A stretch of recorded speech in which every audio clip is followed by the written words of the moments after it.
Hi darlings, welcome to my channel. Here we have more updates on investigations carried out after the death of popular gospel music singer Mrs. Osinachi Nwachuckwu. I could not tell my mom, Osinachi, that my father was once married because he might kill me. This is from the first son of late Mrs. Osinachi Nwachuckwu. A son to the popular deceased gospel singer was granted an interview by a correspondent of the Vanguard newspaper some hours ago.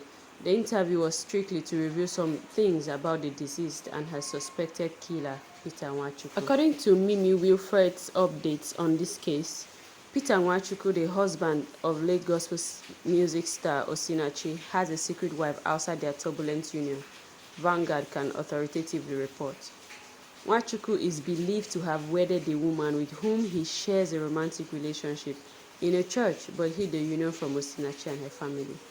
You can imagine how wicked this man is. That means he has been wicked right from the beginning. He really knew what he was doing. Like he knew what he was doing. He had a plan, I believe. The romance, which began before Nwachuckwu sought the hand of the late gospel artist in marriage, is believed to have gone south after the woman bore him a child. These facts came to the fore when one of the children of the deceased gospel star found an old photo album hidden in their father's room. Evidence so far about this case points to the man being the killer. He might not outrightly just kill her, like stab somebody, but all these continuous beatings, emotional trauma, psychological trauma, and then physical abuse, like I think all of this constituted to the death of this gospel artist. We have lost a voice. We have lost a soul whose ministration can bring you to tears. This woman was gifted, and this man has taken her away from us.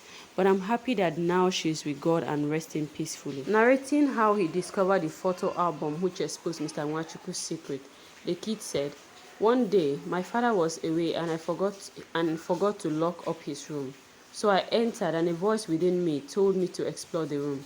Then I saw the album and out of curiosity, I opened it and saw daddy's old photographs.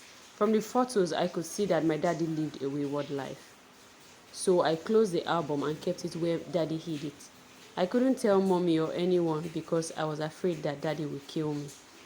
It just, you see the mindset that a child of 12 years old has. He knows that whatever he does, his dad is going to kill him. And reports have also shown how the man often beats them. And whenever their mom comes to their rescue, the man will just turn on her and transfer all the aggression to her. So this man is like, he's an angry man. Or what should I say? Is he a sadist? I think that's what he is, because he can't bear to see anybody happy, and everybody being sad and scared of him makes him happy. And I also think he has inferiority complex. That's why he tries to oppress, and that's why he did what he did to his wife and his kids. Boy continues, "Mommy once tried to search for things like this in daddy's room but could not find anything." This is a very sad story. It's very sad indeed.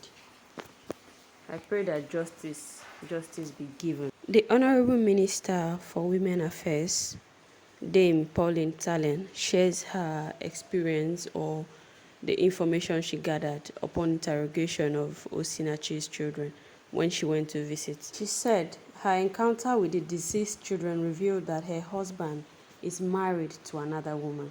I honestly don't understand how some people do this. You marry a woman, you leave her, marry someone else, and then the next person you're married to is the person who literally takes care of you, and then you mistreat her as if she's a nobody. Like, how do you even get? My conclusion, this wickedness is inherent. Like, he was probably born with this wickedness. Now, according to the minister, she said the children told her that their late mom didn't have a bank account of her own, and all her proceeds were taken by their dad because the money was all transferred into his account, and he will only give her pittance from it, which wouldn't even be able to do anything for her. So more revelations are coming out, and one of the sons went in and brought out an album. This is the minister reporting that he, Peter Nwachuckwu, has been married to another woman. God, this is just beyond me. She added, "It is so traumatizing, so heartbreaking, the death of Osinachi. When I came into the compound, I saw 4 beautiful children, 3 boys and a girl. Peter had told the children that they should not speak about the things happening in the house. He knows that what he's doing is bad. That's why he keeps threatening the children not to speak about it. He will kill them. How can you threaten a child that you are going to kill them?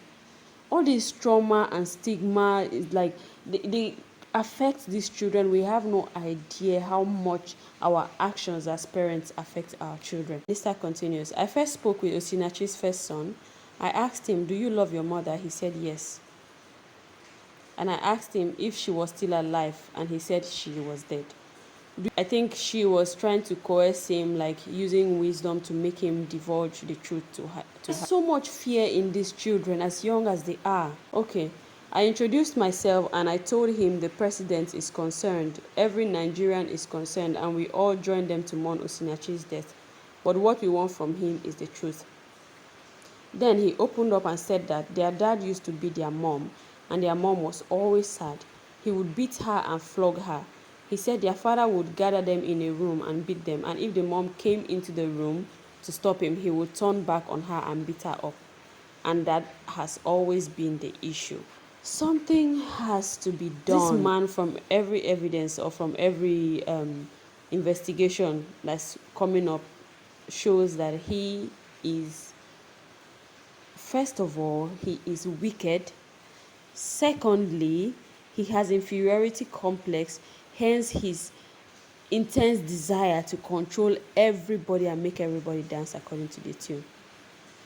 It's just, the story has been horrible. From what the minister shared to Punch, the boy is 12 years old and he can't read. He's not autistic. He does not have any disease or any sickness of any form that is stopping him from being able to read. It might be as a result of the trauma. All the fear you have instilled in this child could be the possible reason why he can't read. It's very possible. Because children need to be in an environment where they feel loved and cared for. It's just too sad, too sad. My prayers are with the family.